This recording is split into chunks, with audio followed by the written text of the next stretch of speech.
um detalhe, né, dos 7 pecados capitais, ele representa a gula, e ali nós vemos uma desordem, né?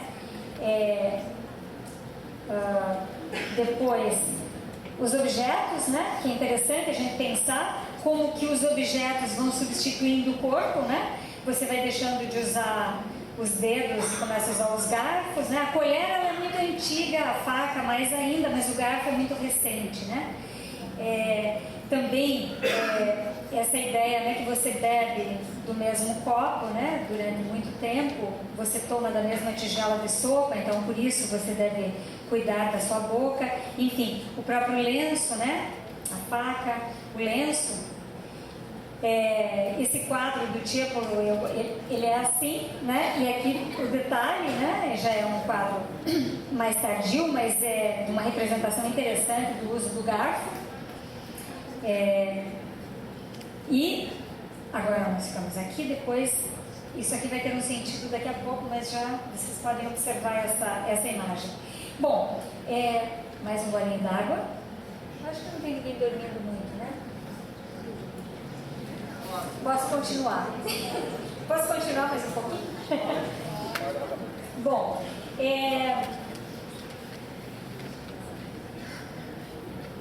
o corpo é um lugar super privilegiado de inúmeros investimentos, né? Então, ele pode ser compreendido como um elo de significações sociais, como um elo de significações sociais e também de tempos históricos, né? E ele pode ser também compreendido como registro de múltiplas retóricas, de asperezas e de densidades, né? Como diz o Foucault, que cada época produz a sua retórica corporal, né? Que de forma difusa, especializada e precisa, esses investimentos, eles incidem sobre o corpo numa longa duração. E a esses inúmeros investimentos, né, constituídos de múltiplos e diversos processos, é que nós denominamos educação do corpo. Processos que podem ser situados num quadro muito mais geral de preocupações públicas e mesmo de gestão social. Né? Numa longa duração, nós vamos vendo investimentos muito mais precisos em relação a essa administração do corpo. E também isso vai ao encontro de uma administração do corpo individual, mas também do corpo social, né? Quando a população começa a ser gerida, conforme nos auxilia na definição os estudos de Foucault. Nós temos que lembrar de como a vida medieval, por exemplo, né, nos séculos seguintes, era uma vida coletiva, partilhada. E isso implica em um tipo determinado de relação com o corpo, né? O George Deby, por exemplo, ele vai falar das sociedades medievais como sociedades de solidariedade, tal qual seriam as sociedades africanas atuais, né? Ele faz essa comparação. Porque os seres humanos estavam inseridos em grupos, né? Que seriam o grupo familiar, o da aldeia, o do senhorio, né? E um organismo, quer dizer, o que dava exatamente uma segurança social. Quer dizer, quando nós vamos penetrar na vida mais privada desses nossos ancestrais, né? Nós vamos perceber como eles estavam quase sempre acompanhados.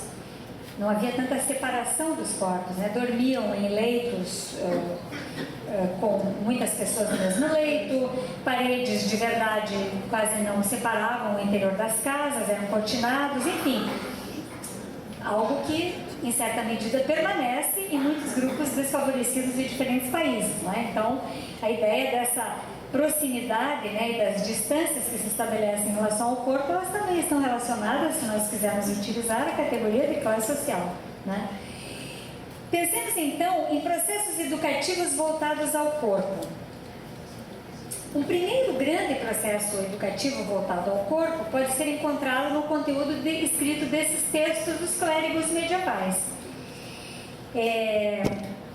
Posteriormente, esses textos eles vão dar sequência a outros de natureza profana e laica, com caráter moral, médico e mesmo artístico.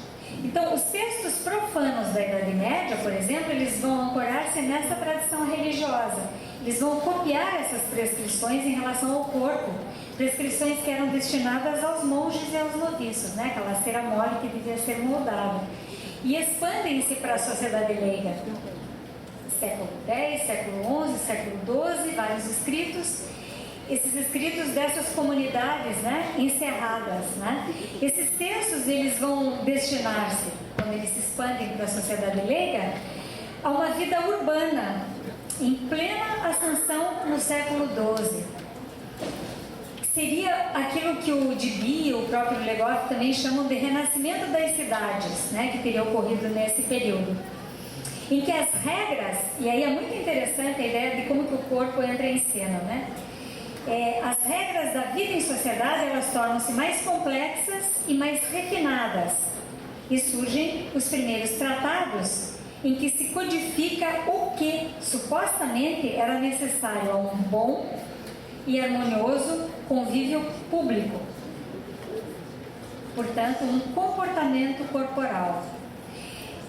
A partir do século XII, as elites letradas, elas começam a se preocupar cada vez mais com comportamentos a serem adotados em sociedade e, sobretudo, da conduta que se deve manter para tudo o que diz respeito e o que está à sua volta. Um ideal de cortesia que preconiza uma vida social harmoniosa entre os seus semelhantes expande-se e aprofunda-se. E vai influenciar toda uma literatura dos séculos posteriores.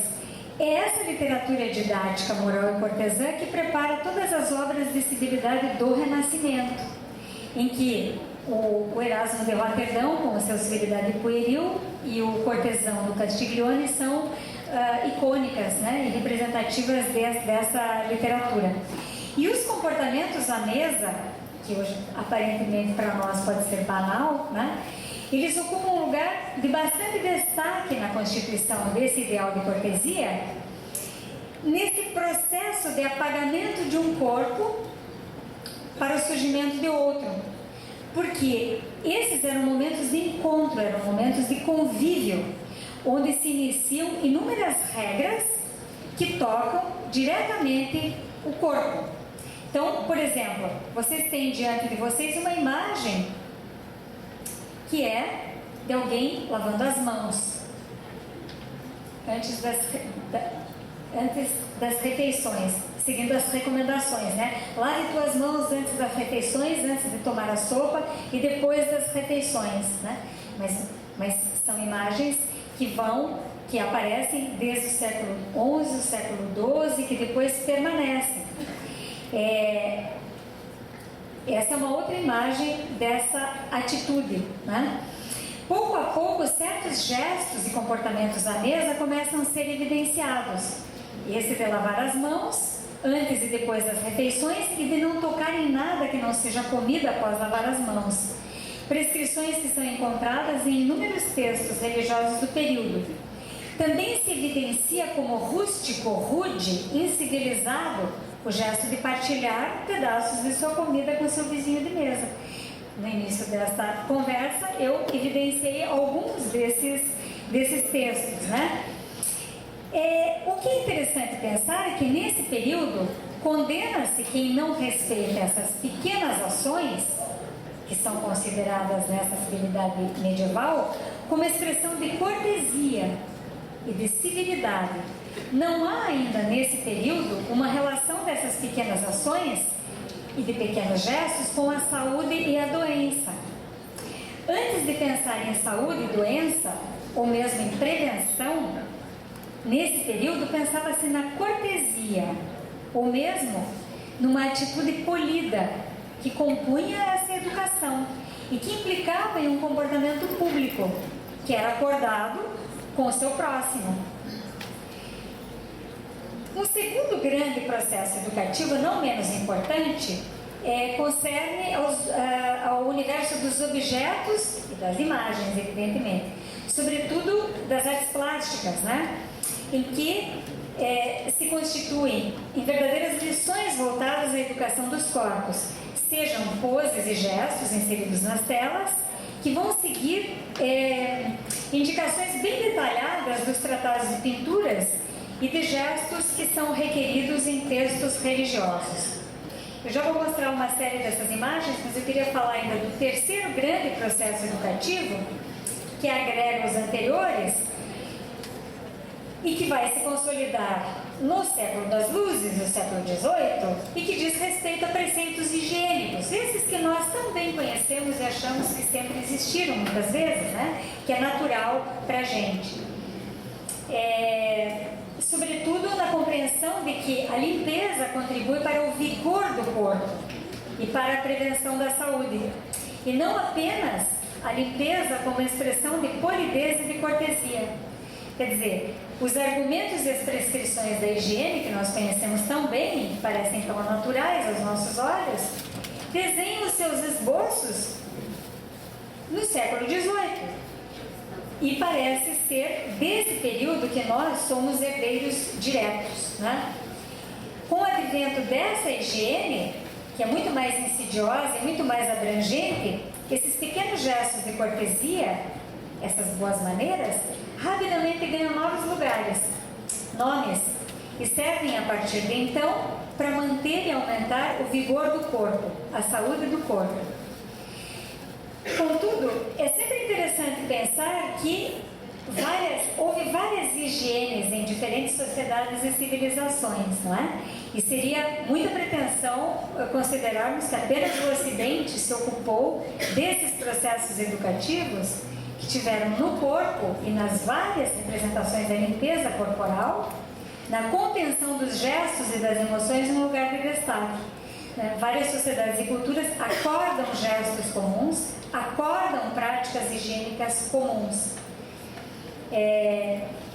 E é aqui nesse terceiro processo educativo, né, que se situam também os exercícios físicos, os jogos ao ar livre e mais tarde o esporte, como pedagogias que também são desenhadas e são bastante especializadas nessa direção de uma educação do corpo muito mais precisa e especializada. E um quarto processo educativo ainda diz respeito à educação nas instituições escolares. Eu não vou me ocupar delas aqui, mas não poderia deixar de mencioná-las, né? Porque inúmeras pedagogias são fabricadas nessas instituições e pedagogias que incidem diretamente nos corpos. Os ritmos e os tempos escolares, as atividades, a arquitetura, os mobiliários, as roupas, né? Hoje já não há mais muita exigência de uniformes, mas houve também, né? Então a roupa também tem uma importância ali. E, em linhas gerais, então, nós poderíamos afirmar que esses 4 grandes processos educativos desejaram criar regras e comportamentos comuns, usos comuns do corpo, induzindo indivíduos a cuidarem de si, de sua aparência, enfim, de se protegerem de suas próprias forças e impulsos e assim contribuir para a harmonia da vida em sociedade. Eu acho que eu vou fazer uma sequência de imagens. Eu acho que eu vou encerrando, porque tem muita gente saindo e eu acho que, né? Eu posso continuar, mas acho que tem muita gente saindo, talvez fosse interessante mudar um pouco o rumo, eu não sei. Ou é assim mesmo? Ah, então tá bom. É isso? Ah, não, porque eu pensei que estava... Não. Então tá bom. Agora tinha o pessoal que tinha prova. Tá bom. Eu fiquei um pouco preocupada. Bom, então eu vou seguir mais um pouquinho aqui o meu roteiro. Pode ser? Porque eu acho importante também nessa configuração teórica que eu faço em relação a essa noção, pensar nos conceitos que são cruciais para tratá-la, né? E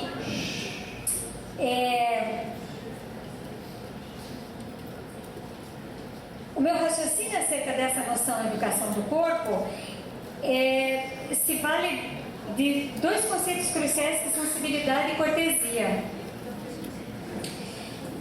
E aí pensar também que esses conceitos são históricos, né? Então a ideia de como que a civilidade era concebida como uma norma moral, competindo autores preencheram um papel educativo, tanto no plano da regulação social, quanto da higiene física, ou da perseverança moral, ao passo que a cortesia, né, ela era a demonstração de distintas convenções sociais, conforme os lugares e as épocas. Então, esses conceitos, eles são bastante importantes, pois eles balizam todo um percurso de pedagogias, de técnicas, de políticas voltadas ao corpo individual e social e que se fazem presente já no interior de textos medievais de natureza religiosa. E são esses textos que vão influenciar uma literatura didática e cortesã, bastante prescritiva, que vai tomar os gestos e um controle mais amplo de si como centrais, estabelecendo as bases das inúmeras sociabilidades no Ocidente. O corpo é um lugar de civilidade, é o lugar em que a civilidade e a cortesia são inscritos. Ele deve revelar uma expressão harmoniosa, ordenada e bela. Bom, essa literatura, ela tem a ambição de catalogar aquilo que se supõe diz respeito aos usos do corpo e dos comportamentos dos indivíduos em sociedade, de compilar pedagogias que vão modificar aquilo que se acredita deva ser mudado no que diz respeito ao corpo. A autoria dessa literatura é bastante vasta e ela é oriunda de uma diversidade de ocupações sociais: clérigos, religiosos, filósofos, artistas, filantropos, pedagogos, artistas, médicos. Portanto, trata-se de uma literatura que insiste em aspectos muito semelhantes para esboçar inúmeras prescrições que se inscrevem nos corpos, alcançando diferentes dimensões da vida. E aí é interessante pensar que uma das dimensões bastante caras ao período medieval, seja no âmbito da vida reclusa dos monastérios, seja na sociedade laica, são os comportamentos à mesa. Conforme assinala Le Goff, né, eles revelam uma classe dominante, eles revelam um modo de distinguir-se das demais, manifestando assim a sua superioridade num domínio específico das aparências, né? O que a higiene ocidental define no século XVIII começou a florescer na Idade Média, inicialmente nos monastérios, nas confrarias, depois nas elites laicas e intelectualizadas.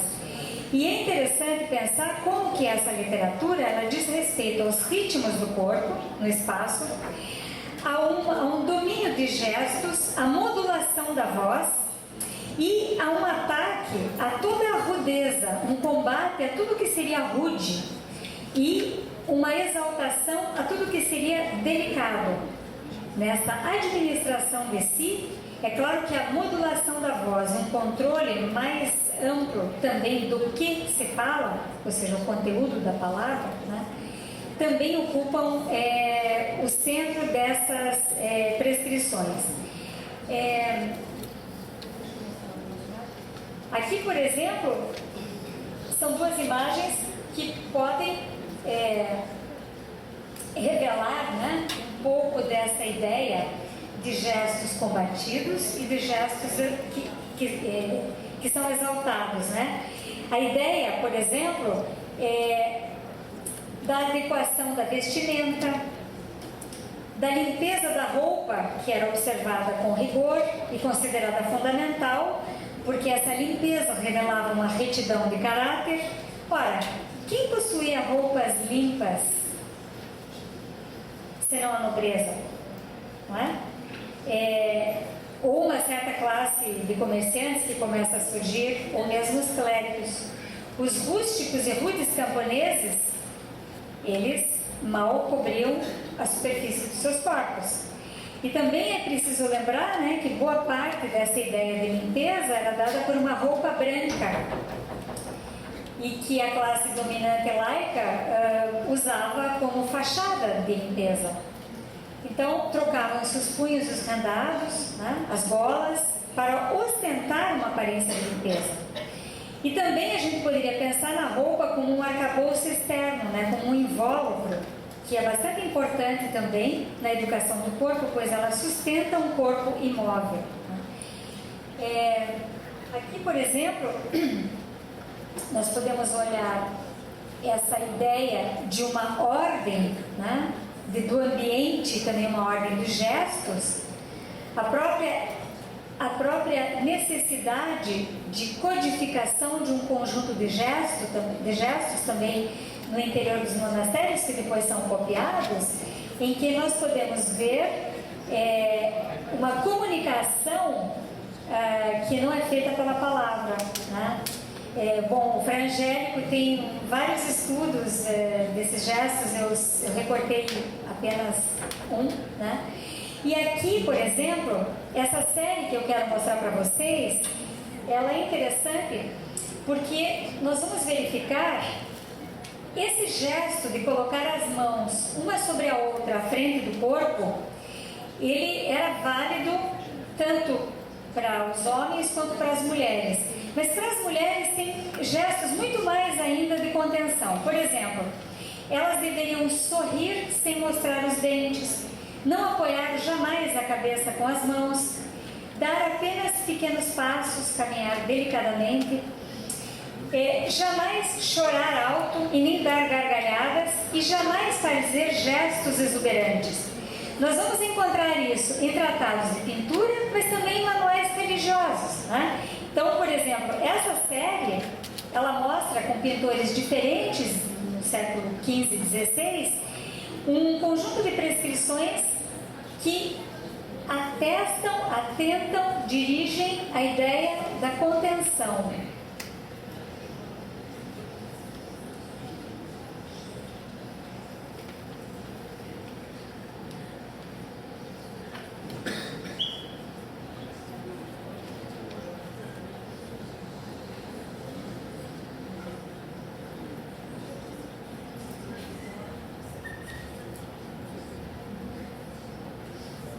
A Mona Lisa é bem um exemplo desse traçado, né? Porque ela não só está com as mãos, né? Apoia a vossa mão esquerda à frente do vosso corpo, mão direita sobre a vossa mão esquerda, e ela sorri sem mostrar os dentes, né?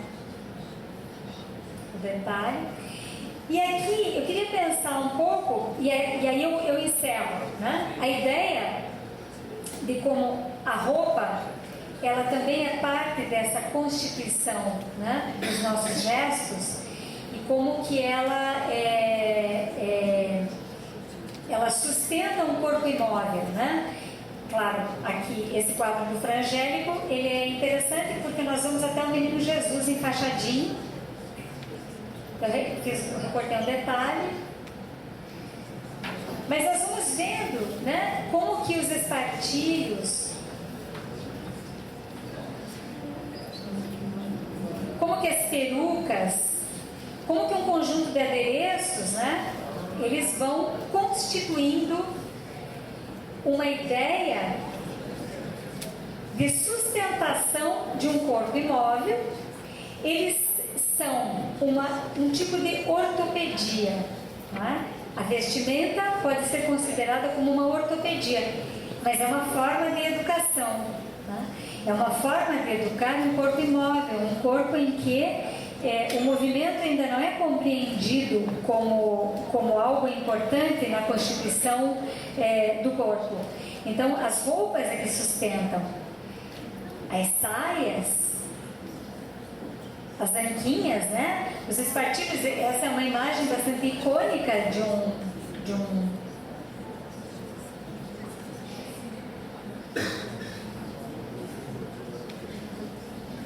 a ideia da correção do corpo, né? Da correção externa e não da correção pelo movimento, né? A ideia do movimento como educativo ainda não existe, nem como corretivo, ela vai se constituindo aos poucos. Essa é uma imagem bastante interessante, porque nós vemos cenas de equilíbrio em diferentes situações. Nós vemos aqui um tipo de especialidade já, né? E aqui nós já temos uma ideia de um movimento que corrige. até nós chegarmos na nossa ideia de um movimento que educa, né? Em que a ginástica é a grande protagonista desse primeiro grande movimento que educa o corpo. Então, a ideia é que o corpo pode ser educado também pela ação, né? Não apenas pela contenção. Vários aparelhos. A ideia dos banhos, nós vamos passar isso. Eu quero passar isso aqui. Então, eu vou encerrar com essas duas imagens seguintes. Na verdade, são três. Pensando um pouco nessa ideia de como que o corpo é esse objeto central de inúmeras pedagogias e de inúmeras formas de intervenção, pensar, por exemplo, em alguma coisa que às vezes é dita de uma maneira bastante naturalizada: as mulheres são inferiores aos homens no esporte, ponto.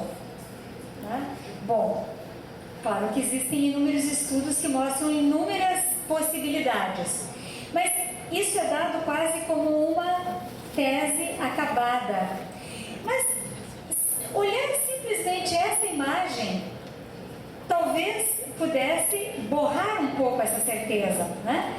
Porque se no mesmo período as mulheres nadavam assim e os homens nadavam assim, certamente há uma diferença que a cultura opera nos corpos masculinos e femininos. Certamente há um tempo de elaboração de corpos masculinos e femininos em que as roupas educam, mas também subjetivam para determinadas formas de agir. E essas imagens me parecem bastante significativas, inclusive esta,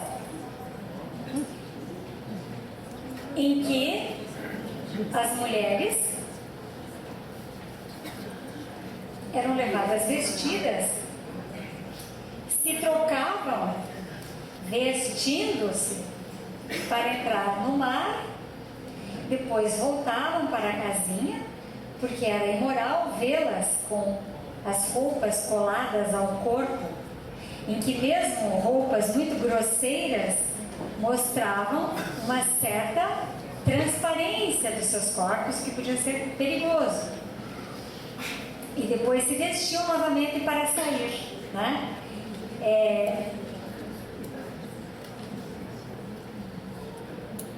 E aqui nós já temos um certo avanço, né? Elas já mostram as canelas, as nossas cariocas do final do século XIX e as menininhas da Praia de Santos no começo do século XX. E a minha querida Jandira Barroso, corintiana, nadadora do primeiro Travessia de São Paulo a nado, com um maiô bastante apropriado. Né? Ela já está vestida de uma maneira muito mais adequada para as práticas aquáticas. Mas nós poderíamos pensar ainda em outros elementos, né, da técnica e em outros elementos da tecnologia também, que auxiliam, né, os seres humanos e que libertam, e sobretudo as mulheres. Se nós pensarmos, por exemplo, como que as mulheres nadavam antes de existir os absorventes íntimos?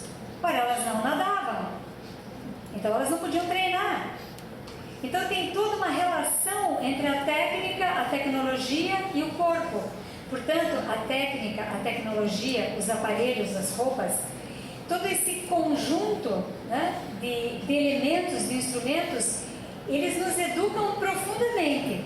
É do uso do garfo, né, que é tardio, do uso do copo individual, que é tardio, a uma prática esportiva ou a uma prática gímica. Né? Tudo isso são elementos que vão, pouco a pouco, nos constituindo, né? E que não devem ser desmerecidos numa compreensão de educação mais alargada, que corre fronteiras, que não seja exclusiva da instituição escolar.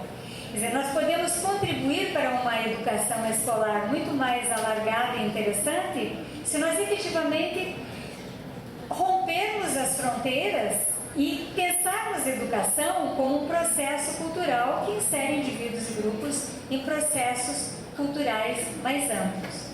Eu acho que eu encerro por aqui e depois, se a gente conversa aqui. Rapidíssimo, que eu tenho que ir embora para Florianópolis. Muito obrigado pela sua palestra maravilhosa, o uso das suas imagens são fantásticas e você é uma perfeita historiadora que deu uma lição de história. Em primeiro lugar, lendo um texto. Interessante fazer um esquadrinhamento do seu centro, porque a Libra é interessantíssima, que fala o mesmo discurso de três maneiras diferentes. Tá? Vou só fazer uma referência. Eu sou professor universitário desde 67. Mas, ano passado, em julho, eu tive o maior aprendizado da minha vida. Que foi ensinar, foi aprender a engatinhar com o meu neto. Sabem por quê? Porque criança só vê adulto vivo.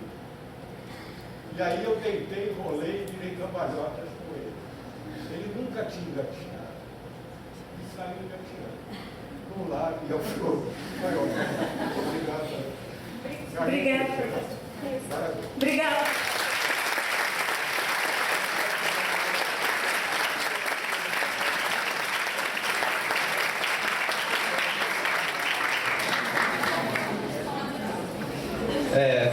Queria agradecer a professora Carmen, show de erudição com fontes, imagens, referências a autores, formidável.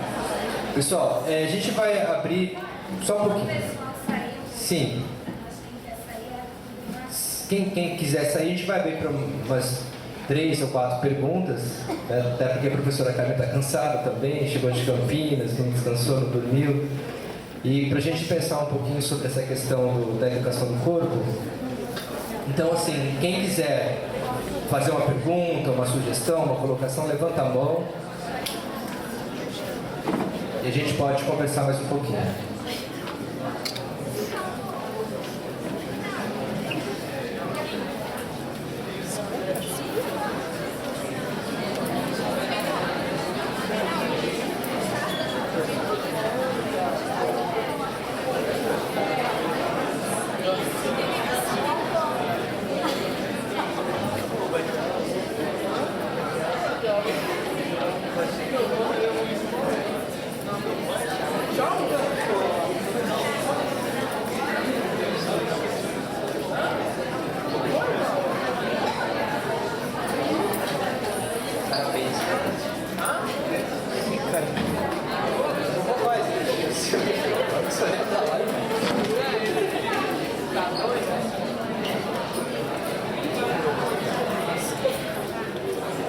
Ok, vamos só esperar o pessoal sair para fazer silêncio, a gente faz algumas perguntas para terminar.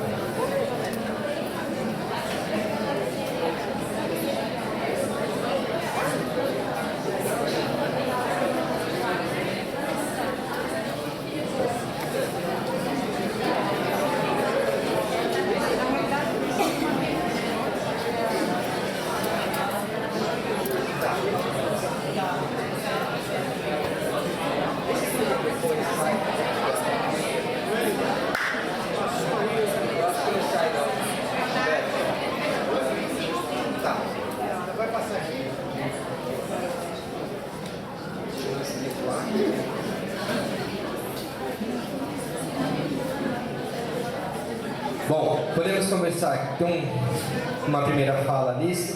Daqui a pouco vem um microfone sem fio, fica mais fácil. Mas por enquanto vamos fazer com esse aqui.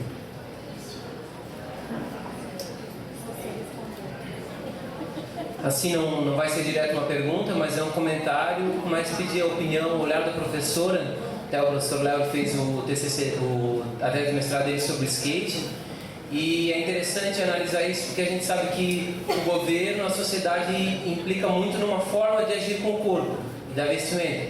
Mas a gente vê agora o reverso, pequenos grupos que surgem e que definem uma nova forma de usar o corpo, uma nova forma de se vestir, de se expressar. Eu gostaria de saber assim, um pouco do olhar da professora, nessa transição que nós estamos com esportes como o skate, o roller, a BMX, que pega esse grupo jovens, define um jeito de se vestir, que tem também muito na música, e eles têm, muito particular assim, né? A forma deles de usar o corpo e de se expressar numa sociedade até sendo diferente, assim, acho que até buscando uma forma de se diferenciar, assim, talvez um pouco de se olhar sobre isso. Obrigado.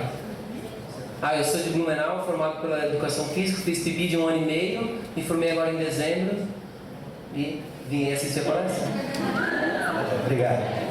Uma pergunta mais contemporânea.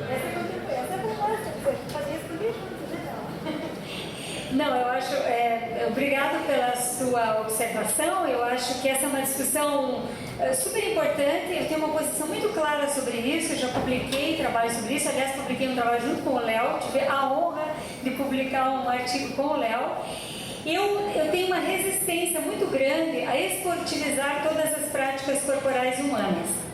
Eu penso que o esporte é uma dimensão das práticas corporais, uma dimensão que se construiu numa história nem tão longa assim, né? Talvez 200 anos, mas que não é a única, nem a mais verdadeira, nem a mais importante. E por isso que eu penso que essas práticas que surgem hoje, né, que são quase, a gente poderia pensar em práticas da contracultura, da resistência, elas não se enquadrariam numa ideia de esporte como esse esporte moderno se constituiu. Então eu prefiro pensar que parte das pessoas que praticam skate, ou que praticam surf, ou que praticam essas outras práticas que você mencionou, parte delas pode até se considerar atletas. Elas podem até constituir isso. Até a própria capoeira entrou nesse rol. Mas é preciso guardar a singularidade dessas práticas e, sobretudo, a vinculação que elas têm com ideias, ideais e ideologias mesmo distintas da ideologia esportiva. Eu acho que são coisas que não podem existir, que devem existir concomitantemente e nunca se anular. Porque cada vez que nós esportivizamos uma prática corporal, nós empobrecemos as práticas corporais. Porque o esporte é uma linguagem, não é a única. Deixemos outras linguagens existirem e teremos seres humanos muito mais ricos corporalmente. É assim que eu penso. A cultura do movimento, né? Pedir para só se apresentar, falar antes da pergunta ou do comentário. Muito obrigada, eu gostei muito das suas colocações, é um prazer estar aqui.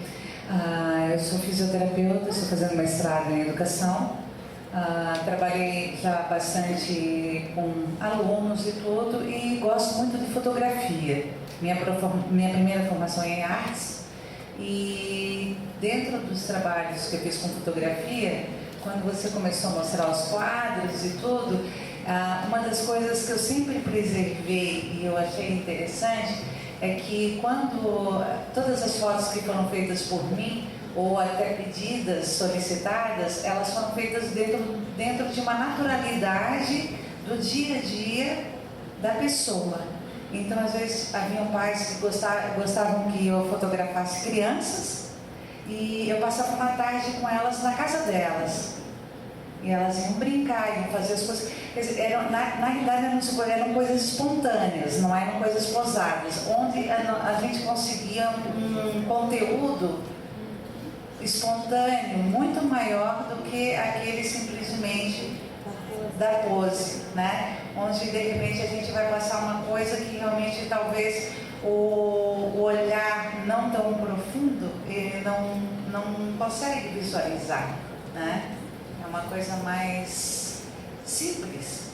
Eu acho que o ser humano na realidade ele complicou o que era simples, né? Essa é a minha visão. Foi uma colocação. Muito obrigada. Mais alguém quer fazer algum comentário, alguma pergunta? Professor Viegas. Bom, boa noite, professora, mais uma vez. Desde a graduação, a gente tenta pensar um pouco o corpo, né? E eu trabalho muito na perspectiva da pornografia e da nudez. E o que eu acho interessante que tu apontas no começo da tua fala é de que quando a gente olha para o corpo, a gente consegue desmistificar aquela imagem de uma história linear. Porque se há uma não linearidade num processo histórico, está justamente na visão que a gente tem sobre o corpo e o uso político que se faz do corpo, né? Porque a história cultural ela mostra justamente a tentativa de moldagem, de um aprisionamento desse corpo e o tempo todo também os movimentos de resistência, né? Desse controle. Então você transforma, o rapaz aqui citou o caso do skate, as pessoas que fazem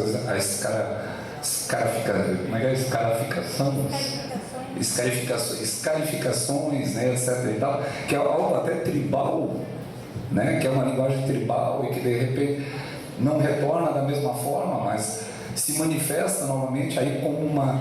A gente viu o caso, a professora falava da ginástica. Por exemplo, no século XIX, a presença do circo, né, onde você tinha um corpo liberto, um corpo que não era necessariamente disciplinado dentro de um contexto urbano, né, e de repente você vai ter lá o circo, então, que mostra para o trabalhador urbano um corpo que não está disciplinado daquela forma, né. E aí, só para terminar, por exemplo, a relação que a gente tem com a nudez, né. Por exemplo, se você vai desfilar no carnaval, você não pode desfilar nu, mas se você usar um tapa-sexo de 3 centímetros, você não está mais nu, né? Então, o que diferencia o corpo do seu natural do seu construto cultural, né? Quer dizer, são aqueles 3 centímetros, né? Então, só parabenizar a professora e justamente mostrar isso, né? O uso do corpo como um elemento que nos permite pensar, né, a não linearidade, o não progresso, né, essa visão anti-evolutiva, né, dos processos históricos, ok? Obrigado. Obrigado, Viegas. Alô, alô.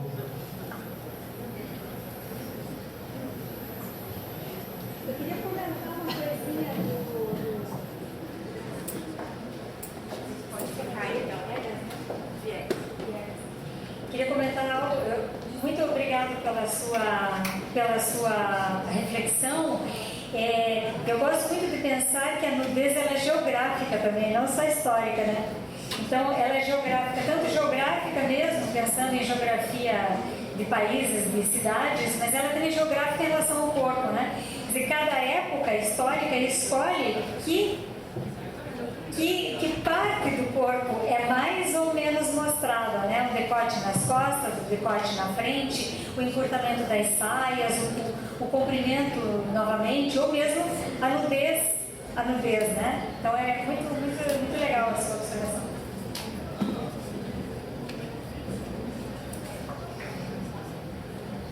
Sim. Professor Sidney, da Educação Física. Principalmente, gostaria de agradecer a sua presença aqui, né? E muito contente por estar participando dessa noite, né? Até porque, quando eu dava disciplina de ginástica, um dos meus livros que eu utilizava era Raízes da Educação Física Europeia e o outro era As Imagens do Corpo. Então, na referência do meu plano de ensino, então, de alguma forma, já tinha uma certa conexão. Mas eu gostaria, talvez, de fazer uma provocação em relação à questão também do contato, né? Maracanã cheio, Pacaembu cheio, um jogador passa, 100 mil pessoas olhando, passa a mão nas nádegas do outro lá e é permitido. Ninguém acha estranho. Num outro momento, isso pode causar um grande espanto, quiçá